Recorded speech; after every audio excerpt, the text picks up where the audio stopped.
Hello guys, welcome back to my channel. So from today onwards, we are starting a new venture. We will be posting 5 previous questions every day and we will give a proper solution and explanation to each and every question. If you like this video, please do support us by clicking on the like button and the subscribe button. And I would request you to solve the question yourself and then look into the explanation. Okay, so today we are gonna do chapter 1, the living wall, and let me tell you, today is the day 1. So from today onwards you will be getting videos on each and every day. Okay, and it's not only for biology, it's for all the 3 subjects: biology, physics and chemistry. Okay, let's start. So the first question is, in plants cell division occurs dash, whereas in animals it occurs dash.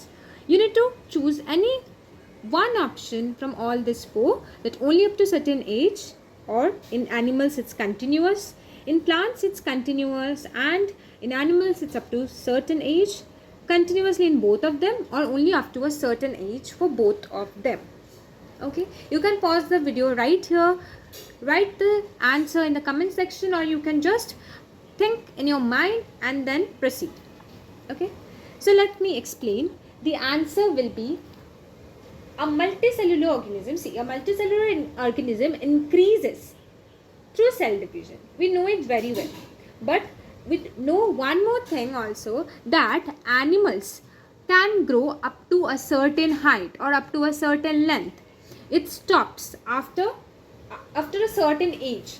Okay, but in plants it does not happen. The plants keep on going. Why does it keeps on growing? Because it has a meristematic area. Okay, so basically what is meristematic area? Meristematic area is the area in which cells are capable for division and growth in plants. Okay, these particular places are capable. So if you have seen a plant in your childhood days, okay, like when you are just a kid, that plant has grown so tall. Right now it is still growing.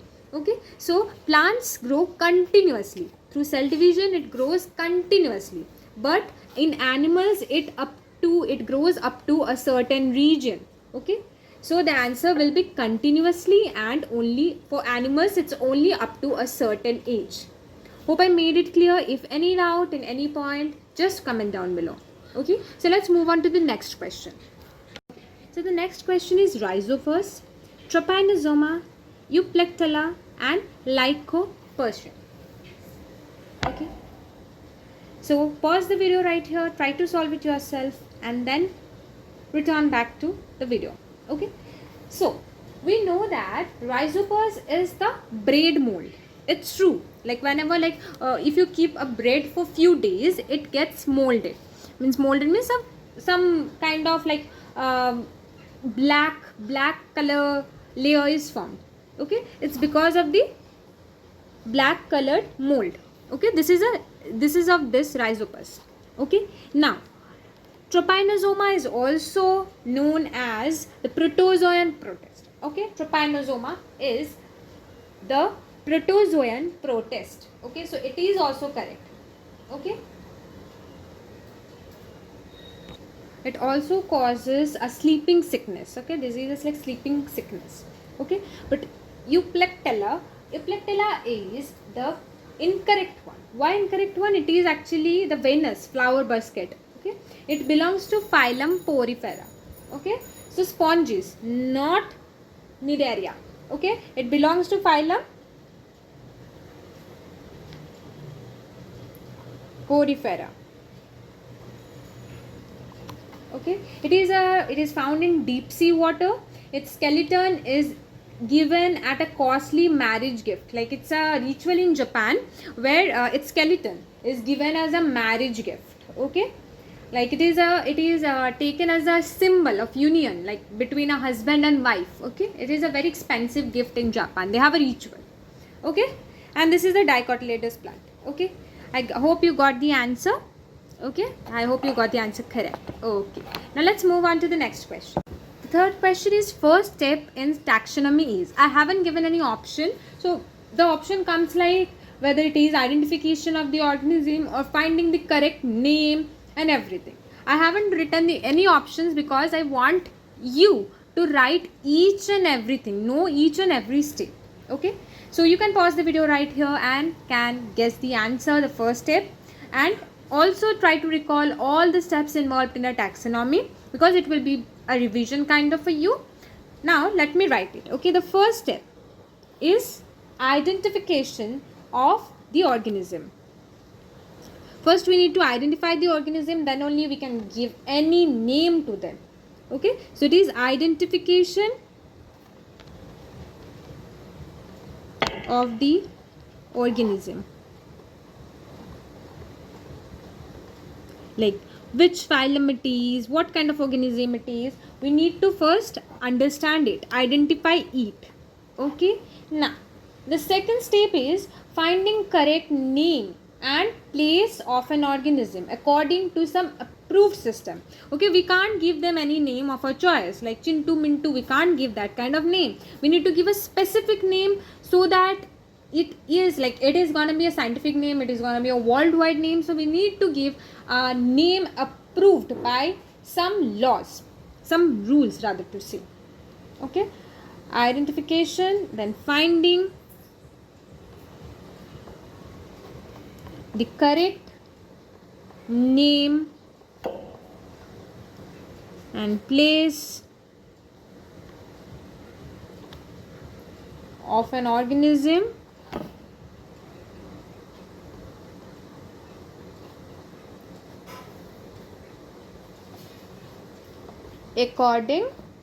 according to some approved system.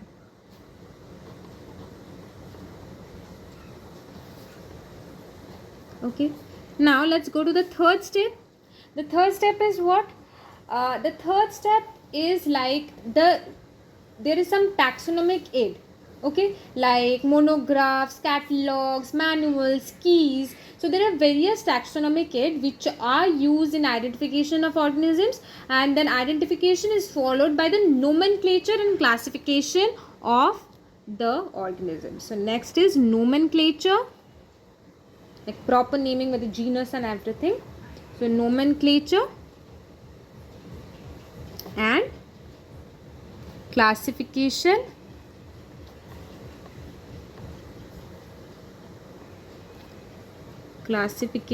of organism.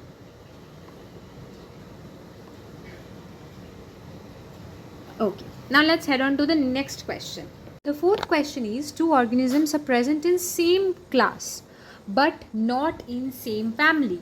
They belong to the same, it will be order. Okay, it will be order. Now why is it order? Let me explain.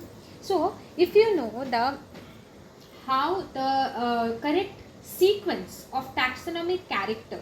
Okay, first of all pause the video because it is one of the greatest question. What is the process or what is the flow of the taxonomic behavior? Okay, so write it down in your copy and then try answering this. It is division,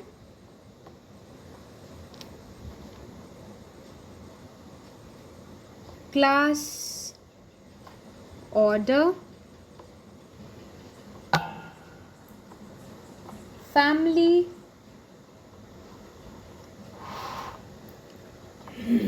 tribe, genus and species. Okay, now when it is mentioned that the two organisms are present in the same class, okay, but not in same family. Okay, so they may belong to the order because it is the middle portion. Okay, same class means of course they belong from the same division, they does not belong from the same family, so the order is the middle one, which may be true. Okay, variety, genus is something, if the family is not correct, then of course the genus, tribe and species won't be the correct option. Okay, so order is higher taxon and is gathering of families. Okay, it is a gathering of families comparable to attributes. Okay, so the answer will be order. I hope it's clear. Okay, now let's move on to the next question. This flow also comes in the question quite a few times. Okay, so please go through this, like, do remember, I know it's a basic question, but it sometimes comes. Okay, so do remember the sequence: division, class, order, family, tribe, genus, and then species. So the fourth question is, you need to match the following column. Okay, column 1 and column 2, you need to match them. Okay, genre. Okay, first of all, you try, pause the video and you try. Okay, this is, let's say, 1, 2, 3 and 4. Okay, so if I match them, John Ray. Okay, John Ray was the first person to describe species as the unit of classification. So this one will be A. First person to describe species as unit of classification. The next comes Linnaeus. Linnaeus introduced binomial nomenclature. Binomial nomenclature. Aristotle. He is the father of zoology. Then Julian. Julian, only one option is left. So he gave the concept of new systematics. Okay, so from here there can be 4 questions. So do go through this, match the following questions very clearly, and by chance if in the question you can't, like, you are not able to remember any one of them, just do permutation and combination with the options and you will get the correct answer. Okay, so John Ray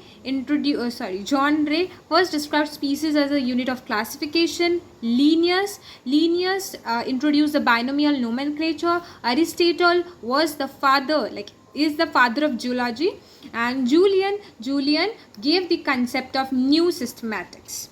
Let's move on to the next question. So the next question is, there will be options given, like what is botanical garden, what is zoological park, what is museum, and what is herbarium. But I haven't written any of those because I want you to write down first in the chat section, in the comment section, or in your copy, and then we can discuss. Okay, so pause the video right here and think of it.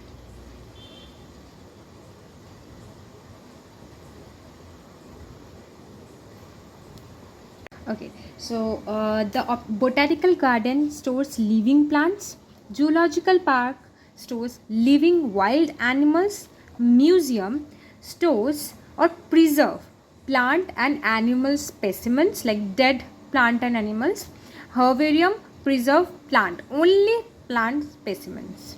Okay, I hope it's clear. If any doubt, just comment down below and do show some love so that we get encouragement to bring new videos every day. Thank you so much.